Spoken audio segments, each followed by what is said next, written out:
Hello friends, welcome to our channel.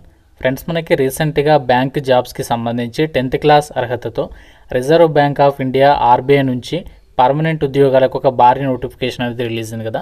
ఈ వీడియోలో మీకు ఈ జాబ్స్కి సంబంధించి ఎలా అప్లై చేయాలి, ఆ యొక్క అప్లికేషన్ ప్రాసెస్ గురించి స్టెప్ బై స్టెప్ క్లియర్గా ఈ వీడియోలో ఎక్స్ప్లెయిన్ చేయబోతున్నాను. కాబట్టి ఇంట్రెస్ట్ ఉన్న ప్రతి ఒక్కరు వీడియోని లైక్ చేసి ఎండింగ్ వరకు చూసేసి మీరు ఈ యొక్క జాబ్స్కి సంబంధించి వెంటనే అప్లికేషన్స్ అయితే పెట్టుకోండి. సో మీకు అన్ని డీటెయిల్స్ని వీడియోలో కవర్ చేస్తాను కాబట్టి ప్రతి ఒక్కరు కూడా లైక్ చేసి ఎండింగ్ వరకు చూడండి. ఏమైనా డౌట్స్ ఉన్నా సరే ప్రతి ఒక్కరు కూడా కామెంట్లో అయితే తెలపండి. ఫ్రెండ్స్, మీ అందరికి ఒక ఇంపార్టెంట్ అప్డేట్ ఏంటి అంటే, ఒక కోర్టు జాబ్స్ రిలీజ్ అయిన సందర్భంగా మన ఛానల్కి సంబంధించి ఆర్కే లాజిక్స్ యాప్లో ఈరోజు ఒక్కరోజు మాత్రమే 499కే 1 year వరకు కూడా వ్యాలిడిటీ ప్రొవైడ్ చేసే విధంగా ఈ కోర్టు జాబ్స్కి సంబంధించి ఆన్లైన్ కోర్సెస్ అయితే అందిస్తున్నాము. దీంతో పాటు ఇంకా మనకి చాలా రకాల కోర్సెస్ అయితే యాప్లో అవైలబుల్ అయితే ఉన్నాయి. బ్యాంక్ జాబ్స్కి సంబంధించి railway jobs, forest jobs, bank, RRB, SSC, railway group D, NTPC, SSC, MTS, ఇలా మనకి చాలా రకాల కోర్సెస్ అయితే ఉన్నాయి. మీకు 15 years ఆఫ్ ఎక్స్పీరియన్స్ ఉన్నటువంటి ఫ్యాకల్టీస్ అయితే క్లాసెస్ అందిస్తున్నాము. డెమో వీడియోస్ కూడా ఉన్నాయి. ఒకసారి డెమో వీడియోస్ వినండి, నచ్చితేనే ఫుల్ కోర్స్ అయితే తీసుకోండి. యాప్ లింక్ మీకు డిస్క్రిప్షన్లో పిన్నెడ్ కామెంట్లో వచ్చాను. ప్రతి ఒక్కరు ఒకసారి చెక్ చేసి మీకు నచ్చితేనే కోర్స్ తీసుకోండి.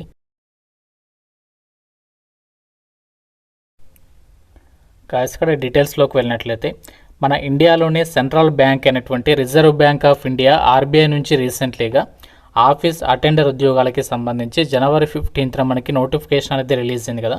ఈ జాబ్స్ గురించి ఆల్రెడీ మన ఛానల్లో నోటిఫికేషన్ గురించినటువంటి కంప్లీట్ డీటెయిల్స్తో వీడియో అయితే అప్లోడ్ చేశాను. సో ఇంకా డీటెయిల్స్ తెలుసుకుని వారి ఇక్కడ మీకు పైన కార్డ్స్లో లింక్ ఇస్తున్నాను. ఆ యొక్క ఫుల్ వీడియో చూడండి, మీకు కంప్లీట్ నోటిఫికేషన్ గురించి డీటెయిల్స్ అయితే తెలుస్తాయి. మనకి రిజర్వ్ బ్యాంక్ ఆఫ్ ఇండియాకి సంబంధించి ఆల్ ఓవర్ ఇండియా వైడ్గా ఉన్నటువంటి ఆర్బీఐ ఆఫీసులలో ఆఫీస్ అటెండర్ ఉద్యోగాలను అయితే రిక్రూట్మెంట్ చేస్తున్నారు. దాదాపు మనకి 4 years తర్వాత ఈ యొక్క నోటిఫికేషన్ అయితే వచ్చింది. లాస్ట్ టైం మనకి ఎప్పుడు వచ్చిందంటే 2022లో అయితే వచ్చింది. మళ్ళీ మనకి నోటిఫికేషన్ అయితే రాలేదు. ప్రజెంట్ 2026 January 15th అయితే రిలీజ్ చేయడం జరిగింది. సో మనకి జాబ్స్కి సంబంధించి ఒక ఆన్లైన్ టెస్ట్ అనేది కండక్ట్ చేసేసి లోకల్ లాంగ్వేజ్ ప్రొఫిషియన్సీ టెస్ట్ పెట్టేసి ఈ యొక్క వేకెన్సీస్కి అయితే సెలెక్షన్ చేస్తున్నారు. జస్ట్ మీరు 10th క్లాస్ పాస్ అయితే సరిపోతుంది. ఈ జాబ్స్కి సంబంధించి మీరు అప్లై అయితే చేసుకోవచ్చు. టోటల్గా మనకి 572 వేకెన్సీస్ని అయితే రిక్రూట్మెంట్ అనేది చేస్తున్నారు. జాబ్ పోస్టింగ్ కూడా మన 2 తెలుగు రాష్ట్రాల వాళ్ళకి మన హైదరాబాద్లోనే జాబ్ పోస్టింగ్ అనేది కల్పిస్తున్నారు. కాబట్టి ఎట్టి పరిస్థితుల్లో ఈ నోటిఫికేషన్ అనేది మిస్ చేసుకోకండి. ఎందుకంటే స్టార్టింగ్లోనే మీకు జాబ్లు చేరగానే 46,000కి పైగానే మీకు సాలరీ అనేది ఉంటుంది. అండ్ అన్నీ కూడా ఇవి పర్మనెంట్ సెంట్రల్ గవర్నమెంట్ జాబ్స్ అనమాట. ఇంపార్టెంట్ డేట్స్ వచ్చేసి మనకి ఆల్రెడీ ఆన్లైన్ అప్లికేషన్ అనేది స్టార్ట్ అయిపోయింది. లాస్ట్ డేట్ February 4th వరకు కూడా మీరు అప్లై అయితే చేసుకోవచ్చు. సెలక్షన్లో మీకు ఒక ఎగ్జామ్ అనేది కండక్ట్ చేస్తారని చెప్పాను కదా, ఆన్లైన్ టెస్ట్. అది ఎప్పుడు ఉంటుందంటే February 28th అలాగే March 1st రోజు మీకు ఎగ్జామ్ అనేది కండక్ట్ చేయబోతున్నారు. మన సొంత రాష్ట్రాల్లోనే మనకి ఎగ్జామినేషన్స్ అనేవి కండక్ట్ చేస్తున్నారు. ఏపీ వాళ్ళకి ఏపీలోనే ఉంటాయి, తెలంగాణ వాళ్ళకి మన తెలంగాణలోనే ఉంటాయి. ఇక్కడ ఈ యొక్క 572 వేకెన్సీస్ని క్యాస్ట్ వారీగా డివైడ్ చేయడం జరిగింది. ఇక్కడ వేకెన్సీస్ లిస్ట్ అనేది చెక్ చేసుకోవచ్చు. అన్నీ కూడా మనకి జనరల్ కేటగిరీలో ఉన్నాయి కాబట్టి మీరు ఏ కేటగిరీకి చెందిన వాళ్ళైనా అప్లై అయితే చేసుకోవచ్చు. మన హైదరాబాద్లో కూడా ఇక్కడ వేకెన్సీస్ అనేవి ఉండడం అయితే జరిగింది. గతంతో పోలిస్తే మనకి వేకెన్సీస్ అనేవి పర్వాలేదని చెప్పుకోవచ్చు. కాబట్టి ఎవరైతే బ్యాంకుల్లో పర్మనెంట్ జాబ్స్ కోసం చూస్తున్నారో వాళ్ళు మాత్రం ఈ నోటిఫికేషన్ అనేది ఎట్టి పరిస్థితుల్లో మిస్ చేసుకోకుండా వీడియోని కంప్లీట్గా అయితే చూడండి. మీకు అఫీషియల్ వెబ్సైట్ నుంచి ఈ డీటెయిల్స్ అయితే చెప్తున్నాను. ఆ యొక్క లింక్ పైన క్లిక్ చేసిన డైరెక్ట్గా మీకు ఈ విధంగా పేజ్ అనేది ఓపెన్ కావడం అయితే జరుగుతుంది. సో డైరెక్ట్గా మీరు ఇక్కడ రిక్రూట్మెంట్కి సంబంధించి recruitment for the post of office attender link పైన క్లిక్ చేస్తే డైరెక్ట్గా మీకు ఈ విధంగా అప్లై చేయడానికి సంబంధించి పేజ్ అనేది ఓపెన్ అవుతుంది. సో మీరు డైరెక్ట్గా ఇక్కడ ఎల్లో కలర్ బటన్ పైన క్లిక్ చేయండి. క్లిక్ చేయగానే మీకు అప్లికేషన్ ఫామ్ వస్తుంది. ఫస్ట్ ఇక్కడ మీరు మీ బేసిక్ ఇన్ఫర్మేషన్ అనేది ఇవ్వాలి. బేసిక్ ఇన్ఫర్మేషన్ అంటే ఏం లేదు, మీ యొక్క నేమ్ అనేది ఇవ్వాలి. సో నేమ్ ఇచ్చిన తర్వాత మొబైల్ నెంబర్ ఇవ్వాలి. మొబైల్ నెంబర్ ఇచ్చిన తర్వాత ఈమెయిల్ ఐడి ఇచ్చేసి సెక్యూరిటీ కోడ్ ఉంది కదా, ఈ యొక్క సెక్యూరిటీ కోడ్ ఇక్కడ ఇచ్చేసి ఈ కోడ్ ఇక్కడ ఎంటర్ చేసేసి సేవ్ అండ్ నెక్స్ట్ పైన క్లిక్ చేయాలి.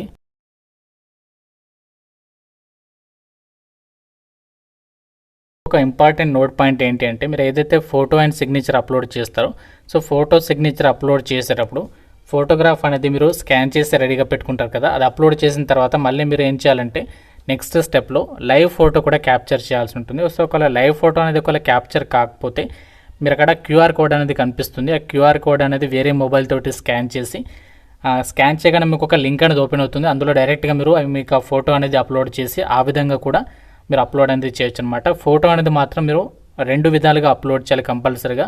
స్కాన్ చేసి అప్లోడ్ చేసిన తర్వాత క్యాప్చర్ కూడా చేయాలి, దాని తర్వాత సిగ్నేచర్ అనేది అప్లోడ్ చేయాలి. అప్పుడు మాత్రమే మీ అప్లికేషన్ అనేది ముందుకైతే వెళ్తుంది అనమాట. నెక్స్ట్ తర్వాత ఇక్కడ మీరు ఏం చేయాలంటే మీ యొక్క క్వాలిఫికేషన్ అవన్నీ డీటెయిల్స్ అనేవి ఇవ్వాల్సి ఉంటుంది. ఫస్ట్ బేసిక్ డీటెయిల్స్లో భాగంగా ఇక్కడ చాలా ఇంపార్టెంట్ ఇది.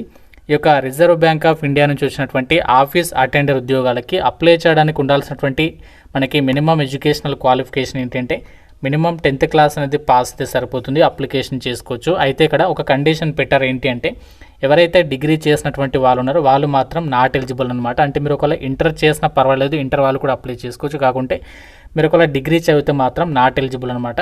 సో ఇక్కడ మనకి నో అని చెప్పేసి అయితే పెట్టాలి. ఎవరైతే ఇంటర్ వరకే చదివి ఆపేస్తారో వాళ్ళు మాత్రం ఇక్కడ నో అని చెప్పేసి పెట్టాలి. ఒకవేళ ఎస్ పెడితే మాత్రం ఇక్కడ మీకు యు ఆర్ నాట్ ఎలిజిబుల్ అని చెప్పేసి వస్తుంది. కాబట్టి ఇక్కడ మీరు నో అని చెప్పేసి అయితే పెట్టండి మీకు ఎలిజిబిలిటీ ఉంటే.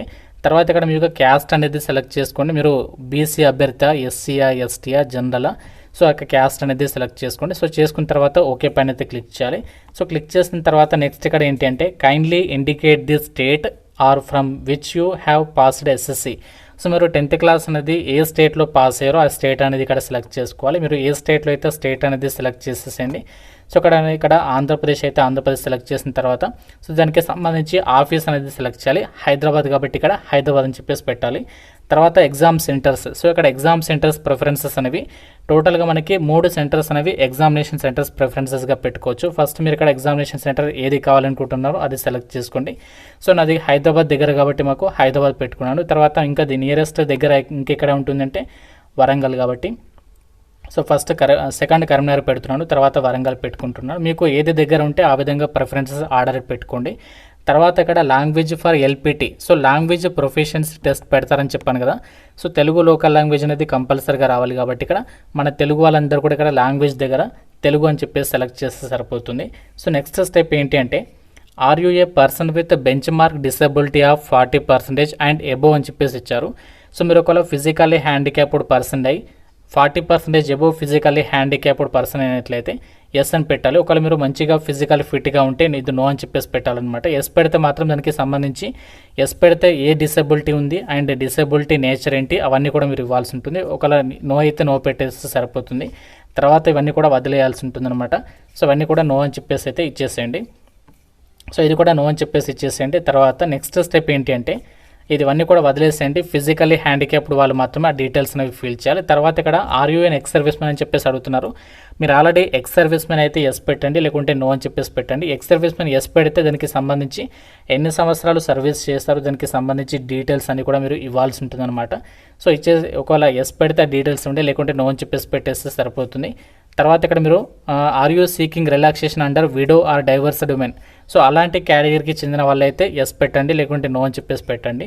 సో నెక్స్ట్ ఏంటంటే are you current full time staff of RBI, already మీరు ఆర్బీఐలో వర్క్ చేస్తే ఎస్ పెట్టండి, లేకుంటే నో అని చెప్పేసి పెట్టండి.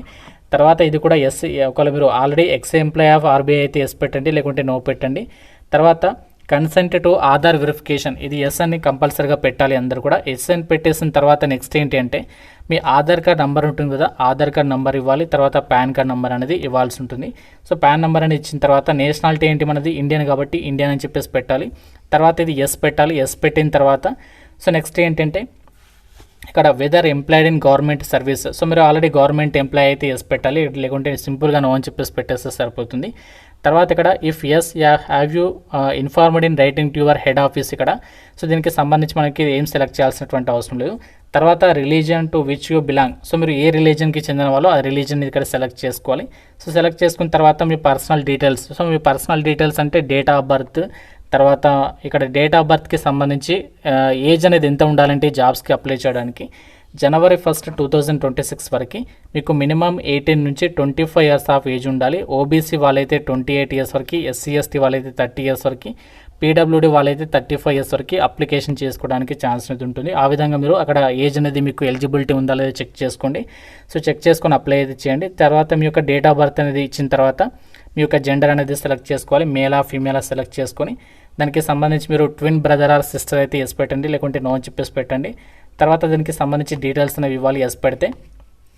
తర్వాత మీరు మ్యారీడా అన్మ్యారీడా అది కూడా డీటెయిల్స్ ఇవ్వాలి. తర్వాత మీ ఫాదర్ నేమ్, మదర్ నేమ్, ఒకవేళ మీరు మ్యారీడ్ అయితే మీ యొక్క వైఫ్ నేమ్. సో ఈ విధంగా అన్ని డీటెయిల్స్ ఇవ్వాలి. తర్వాత అడ్రస్ ఫర్ కరస్పాండెన్స్లో మీ యొక్క అడ్రస్ డీటెయిల్స్ ఇవ్వాలి. డిస్ట్రిక్ట్, స్టేట్, అలాగే మీ యొక్క హౌస్ నెంబర్ అవన్నీ కూడా ఇచ్చేస్తారనమాట. అలాగే పర్మనెంట్ అడ్రస్ కూడా సేమ్. సో ఒకవేళ correspondence address, permanent address same ఉంటే ఎస్ ఇక్కడ చెక్ బాక్స్ టిక్ చేస్తే సరిపోతుంది. సేమ్ లేకుంటే ఇది టిక్ చేయొద్దు. సో తర్వాత ఈ డీటెయిల్స్ అనేవి ఇచ్చేసిన తర్వాత నెక్స్ట్ ఏంటంటే choose the address for GST invoicing. So ఇక్కడ పర్మనెంట్ అడ్రస్, కరస్పాండెన్స్ అడ్రస్ ఏదైనా కూడా సెలెక్ట్ చేసేసుకోండి. సెలెక్ట్ చేసుకున్న తర్వాత బ్యాంక్ డీటెయిల్స్. సో ఇక్కడ బ్యాంక్ డీటెయిల్స్కి సంబంధించి మీ యొక్క అకౌంట్ హోల్డర్ నేమ్, మీ యొక్క నేమ్ అనేది ఇవ్వాలి. తర్వాత మీ యొక్క అకౌంట్ నెంబర్ అనేది ఇవ్వాల్సి ఉంటుంది. సో కంపల్సరిగా తర్వాత మీ యొక్క బ్యాంక్ అకౌంట్ నెంబర్ అనేది కన్ఫర్మ్ చేయాలి. తర్వాత మీ యొక్క బ్యాంక్కి సంబంధించి బ్రాంచ్ నేమ్ అనేది ఇవ్వాల్సి ఉంటుంది. సో తర్వాత ఆ యొక్క అకౌంట్ ఏ టైప్, సేవింగ్స్ అకౌంటా, కరెంట్ అకౌంటా, తర్వాత ఐఎఫ్ఎస్సి కోడ్ అనేది ఇవ్వాల్సి ఉంటుంది అనమాట. ఇవి ఇచ్చేసిన తర్వాత సో నెక్స్ట్ స్టెప్ అయితే ఉంటుంది. అయితే చెప్పాలి అప్లికేషన్ ప్రాసెస్ అనేది కంటిన్యూ చేసే ముందు application fee. So application fee ఎవరెంత ఫీ అనేది పే చేయాలి అంటే జనరల్ ఓబీసీ ఈడబ్ల్యూఎస్ వాళ్ళైతే 450 plus GST amount, SC ST PWD ex servicemen వాళ్ళైతే 50 రూపీస్ ప్లస్ జిఎస్టీ అమౌంట్ అనేది మీరు పే చేయాల్సి ఉంటుందన్నమాట. సో ఆ ఫీ డీటెయిల్స్ని కూడా నోటిఫికేషన్లో ఇచ్చారు. అలాగే ఇంకోటి ఏంటంటే మీరు అప్లై చేసేటప్పుడు అక్కడ మీరు ఏమేమి డాక్యుమెంట్స్ అయితే అప్లోడ్ చేస్తున్నారో, ఫోటోగ్రాఫ్ అవ్వచ్చు, సిగ్నేచర్ అవ్వచ్చు, వాటికి సంబంధించి ఇక్కడ కంప్లీట్గా మనకి ఫైల్ సైజు అండ్ అలాగే అది ఎంత కేబీలోపు ఉండాలి అండ్ ఫైల్ అనేది ఏ ఫార్మాట్లో ఉండాలి అని కూడా ఇచ్చారు. చూడండి ఇక్కడ ఫోటో అనేది మనకి మినిమం 20 KB నుంచి 50 KB లోపు ఉండాలన్నమాట. డైమెన్షన్స్ కూడా ఇచ్చారు. 200 నుంచి 230 పిక్సెల్స్ అని చెప్పేసి ఇచ్చారు. అది మనకి జేపీఈజీ ఫార్మాట్లో అయితే అప్లోడ్ చేయాలని చెప్పేసి ఇచ్చారు.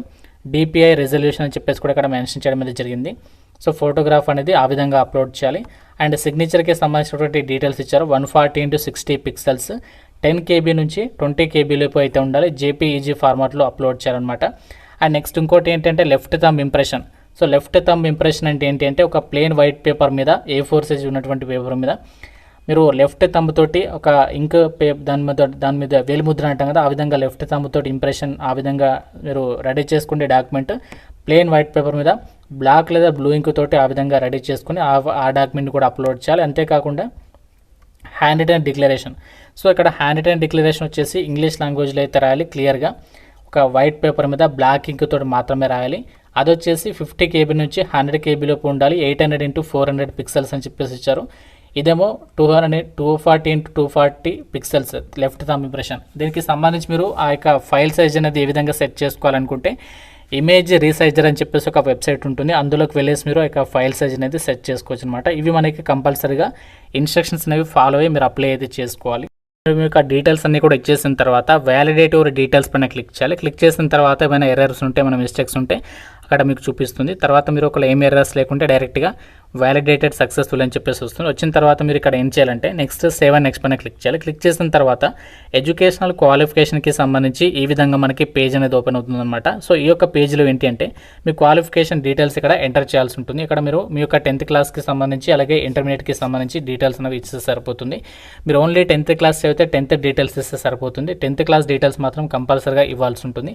సో మీరు 10th క్లాస్కి సంబంధించి డీటెయిల్స్లో ఏమేమి ఇవ్వాలి అంటే ఫస్ట్ ఇక్కడ మీరు ఏ ఇయర్లో పాస్ అయ్యారు, డేట్ ఆఫ్ పాసింగ్ అనేది ఇక్కడ ఇవ్వాలి. తర్వాత ఎన్ని % ఆఫ్ మార్క్స్ వచ్చాయి 10th, బోర్డు నేమ్ ఏంటి అండ్ క్లాస్. ఇక్కడ మీరు దీనిపైన క్లిక్ చేస్తే మీకు ఫస్ట్ క్లాస్ అని చెప్పేసి ఉంటుంది.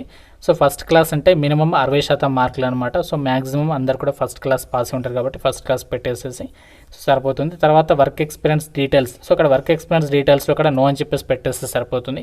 ఎలాంటి ఎక్స్పీరియన్స్ అవసరం లేదు. మీరు ఒకవేళ ఎక్స్పీరియన్స్ ఉంటే ఎస్ పెడితే డీటెయిల్స్ ఇవ్వాలి, లేకుంటే నో పెడితే సరిపోతుంది. సో తర్వాత ఇక్కడ కిందికి స్క్రోల్ డౌన్ చేసేసి మీకు ఏమేం లాంగ్వేజెస్ వస్తాయో, మీకు ఏమేం భాషలు మాట్లాడడం వచ్చో ఆ లాంగ్వేజ్ ఇక్కడ రాయాలి.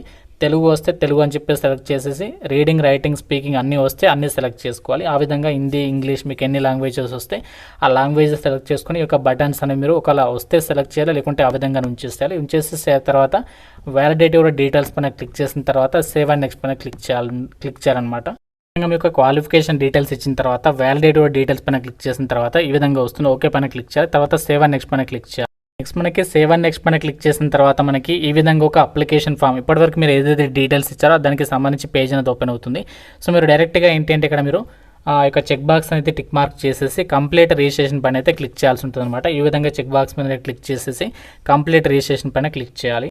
కంప్లీట్ రిజిస్ట్రేషన్ పైన క్లిక్ చేసిన తర్వాత మనకి ఫైనల్గా డాక్యుమెంట్స్ అప్లోడ్ చేయడానికి సంబంధించి పేజ్ అయితే ఓపెన్ అవుతుంది. ఆల్రెడీ మీకు ఇంతకుముందు చెప్పాను కదా, లెఫ్ట్ థంబ్ ఇంప్రెషన్ అలాగే హ్యాండ్ అండ్ డిక్లరేషన్కి సంబంధించి డాక్యుమెంట్స్ అనేవి రెడీగా పెట్టుకోవాలి అని చెప్పేసి, ఆ లెఫ్ట్ థంబ్ ఇంప్రెషన్ ఏదైతే స్కాన్ చేసి రెడీగా పెట్టుకుంటారో, వేలి ముద్రకి సంబంధించి స్కాన్ చేసి రెడీగా పెట్టుకుంటాం కదా, ఆ left thumb impression choose file మీద క్లిక్ చేసి అప్లోడ్ చేయాలి. అలాగే హ్యాండ్ అండ్ డిక్లరేషన్.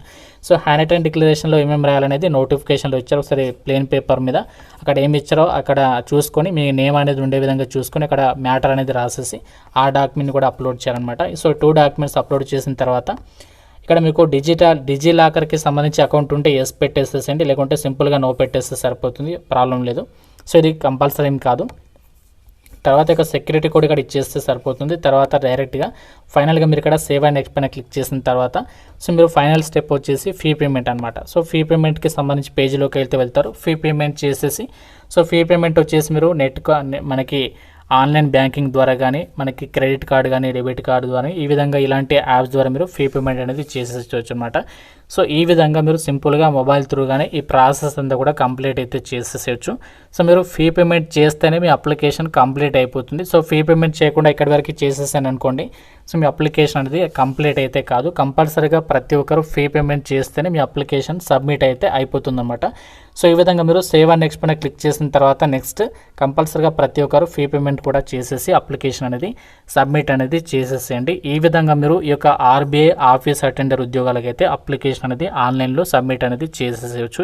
అయితే 10th క్లాస్ అర్హతతో బ్యాంకుల్లో పర్మనెంట్ ప్రభుత్వ ఉద్యోగాల కోసం చూస్తున్నారో వాళ్ళు మాత్రం ఈ ఆపర్చునిటీ అనేది ఎట్టి పరిస్థితుల్లో మిస్ చేసుకోకండి. కేవలం మీకు ఒకే ఒక ఎగ్జామ్ అనేది కండక్ట్ చేస్తున్నారు. అది కూడా మనకి ఇక్కడ చూడండి ఏ టాపిక్స్ మనకి క్వశ్చన్స్ అడుగుతారంటే reasoning, general English, general awareness, numerical ability, ఈ టాపిక్స్ మీద మీకు కేవలం 90 మినిట్స్ పాటు కూడా 120 మార్క్స్కి ఎగ్జామ్ అనేది కండక్ట్ చేస్తారు. సో దీని తర్వాత డైరెక్ట్గా లోకల్ లాంగ్వేజ్ ప్రొఫిషియన్సీ టెస్ట్ పెట్టేసి ఒక వేకెన్సీస్కి సెలెక్షన్ చేస్తారు. మన తెలుగు లాంగ్వేజ్లోనే ఎగ్జామ్ అనేది ఉంటుంది కాబట్టి ప్రతి ఒక్కరికి చాలా మంచి ఆపర్చునిటీ. నెగటివ్ విధానం కూడా ఉంటుంది కాబట్టి కేర్ఫుల్గా క్వశ్చన్స్ అనేవి అటెంప్ట్ అయితే చేసేసండి. ఈ యొక్క అప్లై చేయడానికి సంబంధించి లింక్ అనేది మీకు డిస్క్రిప్షన్లో పిన్నెడ్ కామెంట్లో ఇస్తాను. అన్ని డీటెయిల్స్ అనేవి ప్రాపర్గా చెక్ చేసుకొని ఈ యొక్క వేకెన్సీస్కి అయితే అప్లై చేయండి. ఏమైనా డౌట్ ఉంటే నాకు కామెంట్లో అడగండి. ప్రతి ఒక్కరు ఫుల్ నోటిఫికేషన్ వీడియో ఒకసారి చెక్ చేయండి, అప్పుడు మీకు అన్ని డీటెయిల్స్ అయితే తెలుస్తాయి. థ్యాంక్ యూ ఫ్రెండ్, వీడియోని లాస్ట్ వరకు చూసినందుకు. ఎవరైతే లాస్ట్ వరకు వీడియో చూస్తారో ప్రతి ఒక్కరు కామెంట్లో అయితే తెలపండి లాస్ట్ వరకు చూసానని చెప్పేసి. Thank you friends, have a nice day.